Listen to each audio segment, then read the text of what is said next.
பிரதமரின் வருகையொட்டி ராமநாதபுரத்தில் நிகழ்ச்சி நடைபெறும் இடங்களில் மத்திய ரயில்வே துறை அமைச்சர் அஸ்வினி வைஷ்ணவ் ஆய்வு மேற்கொண்டார். ராமநாதபுரம் மாவட்டம் பாம்பனில் புதிய ரயில்வே பாலத்தை பிரதமர் மோடி திறந்து வைக்க உள்ளார். இதனையொட்டி மத்திய ரயில்வே அமைச்சர் அஸ்வினி வைஷ்ணவ் சிறப்பு ரயில் மூலமாக மண்டபம் வந்தார். அப்போது ரயில் நிலையத்தில் குவிந்திருந்த பாஜகவினர் அமைச்சருக்கு மேலத்தாளங்கள் முழங்க உற்சாக வரவேற்பு அளித்தனர். இதனைத் தொடர்ந்து அவர் கேம் ரயில் நிலையம் அருகே உள்ள ஹெலிகாப்டர் இறங்கு தளத்தை ஆய்வு செய்தார். பின்னர் மின்னொலியால் அலங்கரிக்கப்பட்டிருந்த புதிய ரயில் பாலத்தை பார்வையிட்ட அவர் மேடை பணிகள் குறித்து கேட்டறிந்தார். 2029 நாடாளுமன்ற தேர்தலுக்கு பிறகுதான் குடியரசுத் தலைவர் ஒரே நாடு ஒரே தேர்தல் நடைமுறையை தொடங்குவார் என மத்திய நிதியமைச்சர் நிர்மலா சீதாராமன் தெரிவித்துள்ளார். நாடாளுமன்றத்திற்கும் மாநில சட்டப்பேரவைகளுக்கும் ஒரே நேரத்தில் தேர்தல் நடத்த ஒரே நாடு ஒரே தேர்தல் திட்டத்தை அமல்படுத்த மத்திய அரசு தீவிரம் காட்டி வருகிறது. இந்த திட்டத்திற்கு கடந்த ஆண்டு மத்திய அமைச்சரவை ஒப்புதல் அளித்தது. அதேவேளை ஒரே நாடு ஒரே தேர்தல் திட்டத்தை அமல்படுத்த எதிர்க்கட்சிகள் கடும் எதிர்ப்பு தெரிவித்து வருகின்றன. இந்நிலையில் செங்கல்பட்டில் உள்ள தனியார் பல்கலைக்கழகத்தில் ஒரே நாடு ஒரே தேர்தல் கருத்தரங்கம் நிகழ்ச்சி நடைபெற்றது. அதில் கலந்து கொண்டு பேசிய மத்திய நிதியமைச்சர் நிர்மலா சீதாராமன் ஒரே நாடு ஒரே தேர்தலை கண்மூடித்தனமாக எதிர்க்க வேண்டாம் எனவும் நாட்டின் நலனுக்கு அனைவரும் முக்கியத்துவம் கொடுக்க வேண்டும் எனவும் கூறினார்.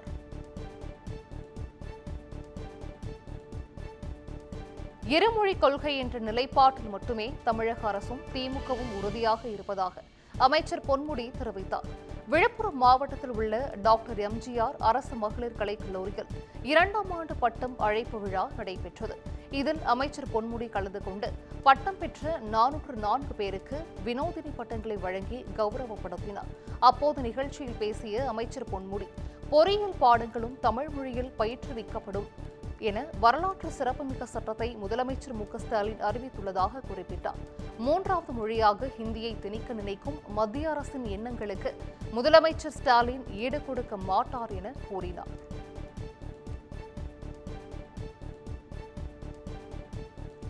திமுக எம்பி தங்க தமிழ்ச்செல்வன் மீதான கொரோனா விதிமீறல் வழக்கை சென்னை உயர்நீதிமன்றம் ரத்து செய்து உத்தரவிட்டது. கடந்த 2021ஆம் ஆண்டு பிப்ரவரி 21ஆம் தேதி கொரோனா விதிகளை மீறி தேனி மாவட்டம் சங்கராபுரம், போடி உள்ளிட்ட ஊர்களில் திமுக சார்பில் இருசக்கர பேரணி நடத்தியதாக தங்க தமிழ்ச்செல்வன் உள்ளிட்டோருக்கு எதிராக போடி நாயக்கனூர் காவல் நிலையத்தில் வழக்கு பதிவு செய்யப்பட்டது. இந்த வழக்கை ரத்து செய்ய கோரி தற்போதைய திமுக எம்பியான தங்க தமிழ்ச்செல்வன் சார்பில் சென்னை உயர்நீதிமன்றத்தில் தாக்கல் செய்த மனுவை விசாரித்த நீதிபதி ஜி.கே. இளந்திரையன் திமுக எம்பி தங்க தமிழ்ச்செல்வன் மீதான வழக்கை ரத்து செய்து உத்தரவிட்டார்.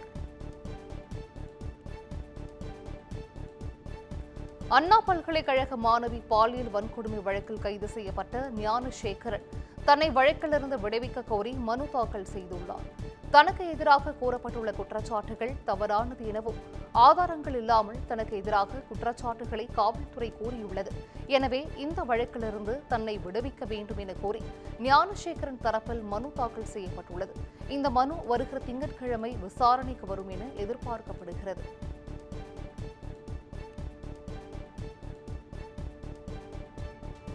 கோடை வெயிலை சமாளிக்க சென்னை மாநகராட்சி முழுவதும் மோர்பந்தல் அமைக்கப்படும் என மேயர் பிரியா தெரிவித்துள்ளார். சென்னை பெருங்குடி மற்றும் சோழிங்கநல்லூர் மண்டலங்களில் வளர்ச்சி திட்டப் பணிகளை ஆய்வு செய்த மேயர் பிரியா சோழிங்கநல்லூர் மண்டலத்தில் புதிய பல்நோக்கு கட்டடத்திற்கு அடிக்கல் நாட்டினார். பின்னர் புதிதாக கட்டப்பட்ட பெண்கள் உடற்பயிற்சி கூடத்தினை திறந்து வைத்தார். சமுதாய கூடம் கட்டும் பணியினை உரிய தொழில்நுட்ப வழிகாட்டுதலுடன் விரைந்து முடித்து பயன்பாட்டிற்கு கொண்டு வர வேண்டும் என அலுவலர்களுக்கு அறிவுறுத்தினார்.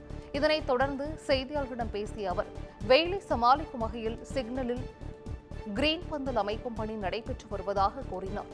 15 மண்டலங்களிலும் மாட்டுத் தொழுவம் கட்டும் பணி நடைபெற்று வருவதாக தெரிவித்தார்.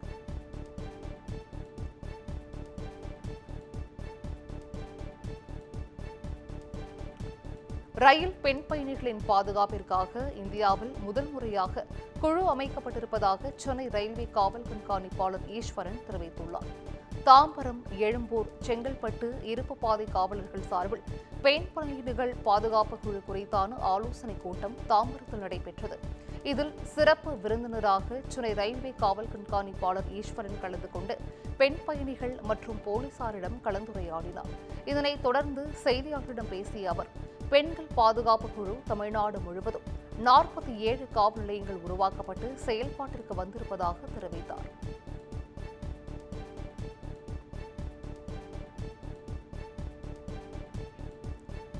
கரூர் மாவட்டம் தாந்தோணி ஊராட்சியில் கழிவறைக்கு செல்ல பல்வேறு கட்டுப்பாடுகள் விதிப்பதாக தலைமை ஆசிரியர் மீது மாணவிகள் புகார் தெரிவித்துள்ளனர். கோயம்பள்ளி பகுதியில் செயல்படும் அரசு உயர்நிலைப் பள்ளியில் தலைமை ஆசிரியராக செந்தில் வடிவு என்பவர் பணியாற்றி வருகிறார். இவர் பள்ளியில் உள்ள கழிவறைக்கு மாணவிகள் செல்லும்போது காலணி அணிந்து செல்லக்கூடாது என்றும், மீறி சென்றால் கழிவறையை மாணவிகளை சுத்தம் செய்து தர வேண்டும் என உத்தரவிட்டுள்ளதாக கூறப்படுகிறது.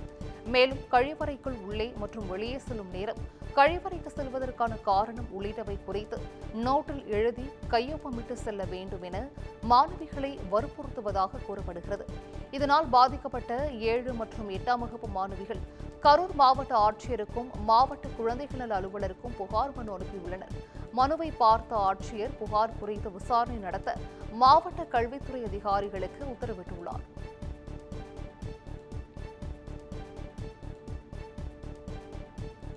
தஞ்சையில் மிகவும் குறைந்த எடையில் பிறந்த பச்சிளம் குழந்தையின் உயிரை காப்பாற்றிய மருத்துவர்களுக்கு பாராட்டுகள் குவிந்து வருகின்றன. தஞ்சையை சேர்ந்த 35 வயது பெண் ஒருவருக்கு எதிர்பாராத விதமாக 26 வாரங்களில் 650 கிராம் எடையுடன் குழந்தை பிறந்துள்ளது. இந்த குழந்தை மூளை பிரச்சினை, செரிமான கோளாறு உள்ளிட்ட பிரச்சினைகளால் அவதியடைந்து வந்த நிலையில் தஞ்சை மருத்துவக் கல்லூரி சாலையில் உள்ள தனியார் மருத்துவமனையில் அனுமதிக்கப்பட்டார். இதனைத் தொடர்ந்து மருத்துவர்களின் சீரிய முயற்சியால் குழந்தை உடல் ஆரோக்கியத்துடன் இயல்பு நிலைக்கு திரும்பியுள்ளது.